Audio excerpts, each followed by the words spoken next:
आइए आज आप सब सुनेंगे भौम प्रदोष व्रत की कथा। जब भी मंगलवार के दिन प्रदोष का व्रत पड़ता है तो इसे मंगल प्रदोष या भौम प्रदोष व्रत के नाम से जाना जाता है। जो भी भक्त सच्ची श्रद्धा के साथ नियम और निष्ठा के साथ मंगल प्रदोष का व्रत करते हैं, इस दिन भगवान भोलेनाथ, माता पार्वती का और हनुमान जी का पूजन करते हैं, तो इस व्रत के प्रभाव से रोगों से मुक्ति मिलती है, स्वास्थ्य लाभ की प्राप्ति होती है, जीवन में आ रही सभी प्रकार की समस्याएं दूर हो जाती है और जीवन में समृद्धि आती है।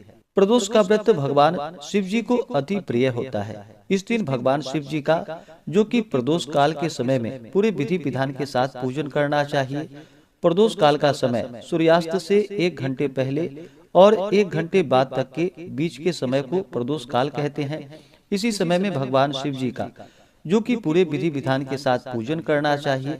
इससे भगवान भोलेनाथ अपने भक्तों पर अति प्रसन्न होते हैं। प्रदोष व्रत को रखने से 100 गायों को दान करने के बराबर पुण्य फलों की प्राप्ति होती है। प्रदोष का व्रत, जो कि कम से कम 11 त्रयोदशी या पूरे वर्ष की 26 त्रयोदशी का व्रत करना चाहिए। उसके बाद आप चाहें तो व्रत धारण करें या फिर व्रत का उद्यापन कर ले, इससे अनंत फलों की प्राप्ति होती है। तो आइए सुनते हैं भौम प्रदोष व्रत की कथा। हे भगवान भोलेनाथ, आप करोड़ों चंद्रमा के समान कांतिवान, त्रिनेत्रधारी, मस्तक पर चंद्रमा का आभूषण धारण करने वाले, पिंगल वर्ण के जटाजूटधारी, नीले कंठ तथा अनेक रुद्राक्ष मालाओं से सुशोभित, वरदहस्त, त्रिशूलधारी, नागों के कुंडल पहनने वाले, व्याघ्र चर्म धारण किए हुए, रत्न जड़ित सिंहासन पर विराजमान शिव जी हमारे सारे कष्टों को दूर करे तथा सुख और समृद्धि का आशीर्वाद प्रदान करे।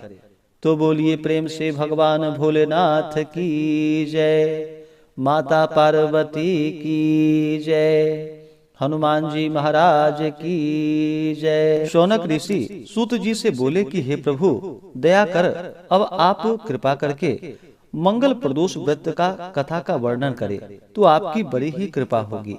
सूत जी बोले, अब मैं मंगल त्रयोदशी व्रत का विधि विधान आपसे कहता हूँ। मंगलवार का दिन, जो कि व्याधियों का नाशक है, इस दिन भगवान शिव जी का, माता पार्वती का और हनुमान जी का पूजन किया जाता है। इस दिन हनुमान जी को, जो कि लाल रंग का पुष्प अर्पित करनी चाहिए। इस व्रत को धारण करने से मनुष्य सभी पापों व रोगों से मुक्त हो जाता है।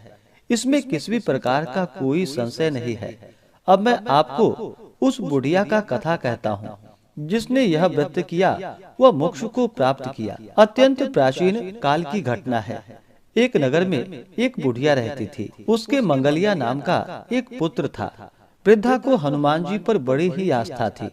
वह प्रत्येक मंगलवार को हनुमान जी का व्रत रखकर यथाविधि उसका भोग लगाती थी। इसके अलावा मंगलवार को न तो घर लिपती थी और न ही मिट्टी खोदती थी। इसी प्रकार से व्रत रखते हुए जब उसे काफी दिन बीत गए तो हनुमान जी ने सोचा कि चलो आज इस वृद्धा की श्रद्धा की परीक्षा करें। वे साधु का वेश धारण कर उसके द्वार पर जा पहुँचे और पुकारा कि है कोई हनुमान भक्त जो हमारी इच्छा पूरी करे। वृद्धा ने जब यह पुकार सुनी तो बाहर आई और पूछा कि महाराज, क्या आज्ञा है।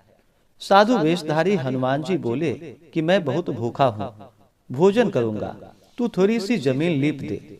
वृद्धा बड़ी दुविधा में पड़ गई।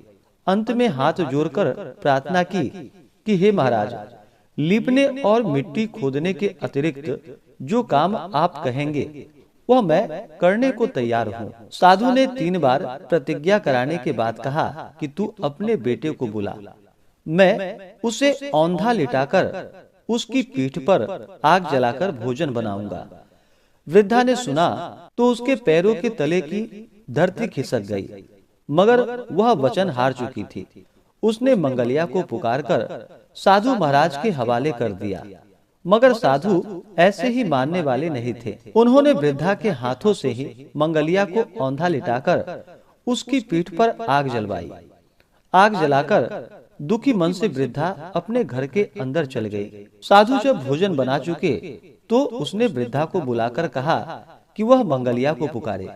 ताकि वह भी आकर भोग लगाए। वृद्धा आंखों में आंसू भरकर कहने लगी कि अब उसका नाम लेकर मेरा हृदय को और न दुखाओ। लेकिन साधु महाराज न माने, तो वृद्धा को भोजन के लिए मंगलिया को पुकारना पड़ा। पुकारने की ही देर थी, मंगलिया बाहर से हंसता हुआ घर में दौड़ा आया। मंगलिया को जीता जागता देखकर वृद्धा को सुखद आश्चर्य हुआ। वह साधु महाराज के चरणों में गिर पड़ी। साधु महाराज ने उसे अपने असली रूप के दर्शन दिए। हनुमान जी को अपने आंगन में देखकर वृद्धा को लगा कि उसका जीवन सफल हो गया। इस प्रकार जो भी सच्ची श्रद्धा के साथ मंगल प्रदोष का व्रत करते हैं, तो उन्हें भगवान शिव जी, हनुमान जी की कृपा से उनके सभी प्रकार के क्लेशों का नाश होता है, रोग और बाधाएं दूर हो जाती है तथा सुख और समृद्धि की प्राप्ति होती है। तो बोलिए प्रेम से भगवान भोलेनाथ की जय। तो आइए सुनते हैं भगवान शिव जी की आरती। तो बोलिए प्रेम से भगवान भोलेनाथ की जय। ओम जय शिव ओमकारा, स्वामी जय शिव ओमकारा, ब्रह्मा विष्णु सदा शिव अर्धांगी धारा। ओम जय शिव ओमकारा, एकानन चतुरानन पंचानन राजय, स्वामी पंचानन राजय। हंसासन गरुड़ासन, हंसासन गरुड़ासन, वृषवाहन साजय।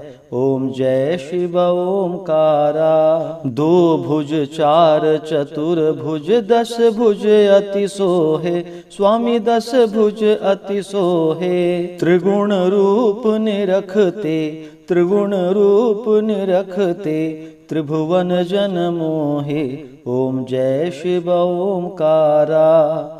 अक्षमाला वनमाला मुंडमाला धारी, स्वामी मुंडमाला धारी।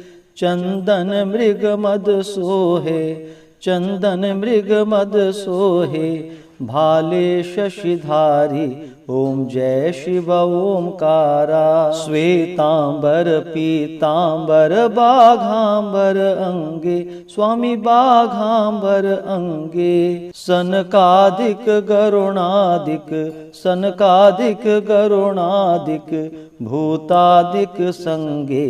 ओम जय शिव ओमकारा। कर के मध्य कमंडल चक्र त्रिशूल धरता, स्वामी चक्र त्रिशूल धरता। सुखकारी दुखहारी, सुखकारी दुखहारी, जगपालनकारी।